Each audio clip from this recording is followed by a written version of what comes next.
बड़े बुजुर्ग कह गए हैं कि वक्त का खेल बड़ा ही निराला होता है, लेकिन बिहार वालों हम आपसे कहना चाहेंगे कि इस बार बफ का खेल बिहार में निराला होगा। इसलिए होगा कि देश की जनता आईपीएल को छोड़कर रात भर संसद की कार्रवाई देखती हो।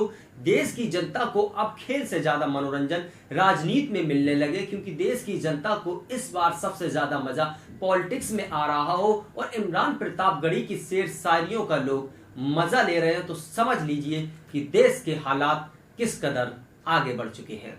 लेकिन इन सभी चर्चाओं के बीच में बफ संशोधन बिल ने एक बार फिर देश में हलचल मचा दी है। इस बार बिहार में बफ की सरकार बनेगी। पिछली बार नारा आया था कि इस बार नीतीश की सरकार, लेकिन इस बार बफ की सरकार बनेगी। बफ बिल चर्चाओं में चल रहा है। इस बार हम खुद नारा यह देते हैं कि इस बार बिहार में बफ की सरकार बनेगी। हम यह नहीं कहते कि बफ के समर्थन करने वालों की सरकार बनेगी या बफ बिल का विरोध करने वालों की सरकार बनेगी, लेकिन इस बार बिहार में जो चुनाव होगा वो बफ बिल को लेकर होगा। वही बिहार जिसमें धर्म और जात पात पर चुनाव होता आया हो। मेरा अनुमान यह कहता है कि इस बार की वोटिंग वहां पर बफ के इर्द गिर्द होती हुई दिखाई दे रही है। इस बार का चुनाव हिंदू मुस्लिम पर होगा, यह तो तय हो चुका है। इस बार पॉलिटिक्स भी हिंदू मुस्लिम को लड़ाने में कहीं कसर नहीं छोड़ेगी। बिहार में चुनाव ऐसा मान लीजिए जैसे क्रिकेट मैच चल रहा हो। नेताओं की जुबान से चौके छक्के लगेंगे। आईपीएल में जैसे स्टेडियम में लोग तालियां बजाते हैं, वैसे ही टीवी पर और मोबाइलों पर लोग नेताओं की चर्चा और भाषणों को सुनकर तालियां बजाएंगे। बफ संशोधन बिल पास हो चुका है। संसद में सुधांशु त्रिवेदी ने जमकर कसीने पड़े, जिस पर बीजेपी और आरएसएस वालों ने जमकर तालियां बजाई और बढ़िया तरीके से इतिहास को संसद में पेश कर कर दिखाया।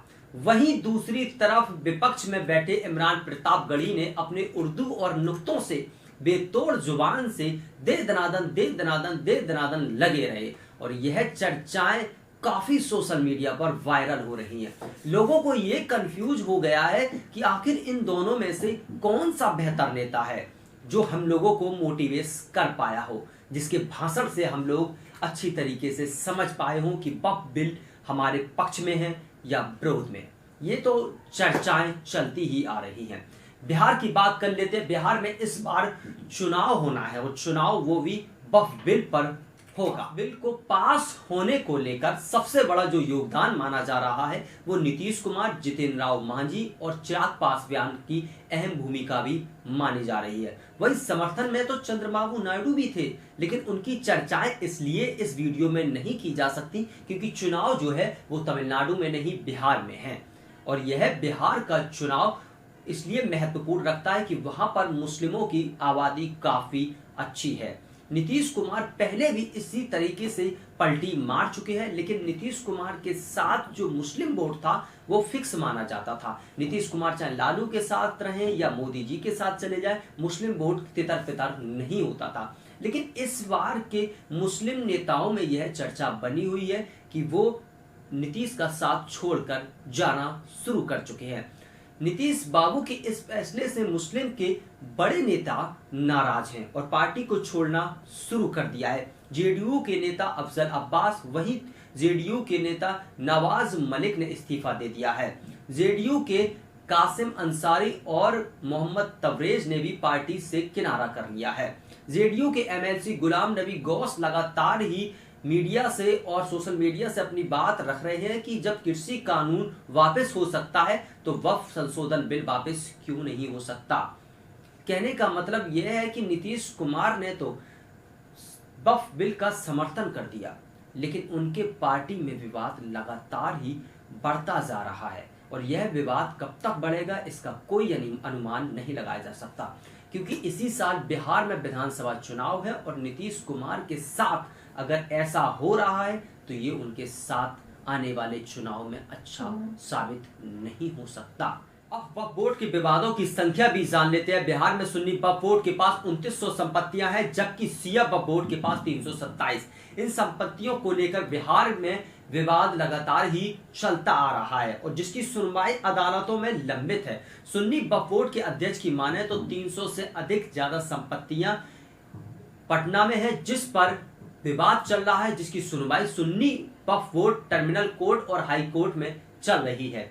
वहीं सीएम वक्फ बोर्ड के अध्यक्ष की बात की जाए तो उनके द्वारा भी यही मीडिया से रूबरू होकर बताया गया है कि 327 संपत्तियों में से 127 से अधिक संपत्तियों पर विवाद चल रहा है जिसकी सुनवाई हाई कोर्ट टर्मिनल कोर्ट जैसे कोर्टों में चल रही है। मतलब यह है कि जो सिलसिला संसद भवन से शुरू हुआ था वो बिहार की सड़कों पर दिखाई दे रहा है। बिहार की राजनीति में एक बफ एक ग्रह की तरह बैठा हुआ है और यह जब उठेगा जब बिहार में किसी की सरकार बन जाएगी, तब तक बफ बिल पर बिहार में चर्चाएं बनी रहेंगी। बाकी 100 बात की सीधी एक बात है जो हमने वीडियो में शुरू में भी कहा था कि इस बार बिहार में बफ की सरकार बनेगी, क्योंकि बफ के ऊपर ही वोटिंग होना तय माना जा रहा है। अब ये किसकी सरकार बनेगी और कौन सरकार बनाएगा ये आप लोग कमेंट बॉक्स में हमें बताएंगे। हाँ, जाते जाते हम आपको एक बात और पूछना चाहते हैं, सुधांशु त्रिवेदी या इमरान प्रतापगढ़ी में से आप लोगों को इन दोनों में से किसका भाषण सबसे ज्यादा आनंद वाला लगा, जिससे आपको बेहतर लगा हो और जो आप लोगों को मोटिवेट कर पाया हो कि हाँ बफ बिल के आने से उनको यह फायदा है या घाटा है।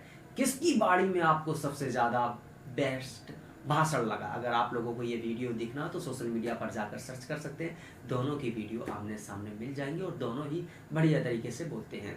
और अगर आपको और भी जानकारी चाहिए और जाते जाते एक बार फिर हम आपसे पूछ रहे हैं कि बिहार में इस बार किसकी सरकार बनेगी, कमेंट बॉक्स में आप लोग हमें ज़रूर बताएं। नमस्कार, जय हिंद, अस्सलाम वालेकुम।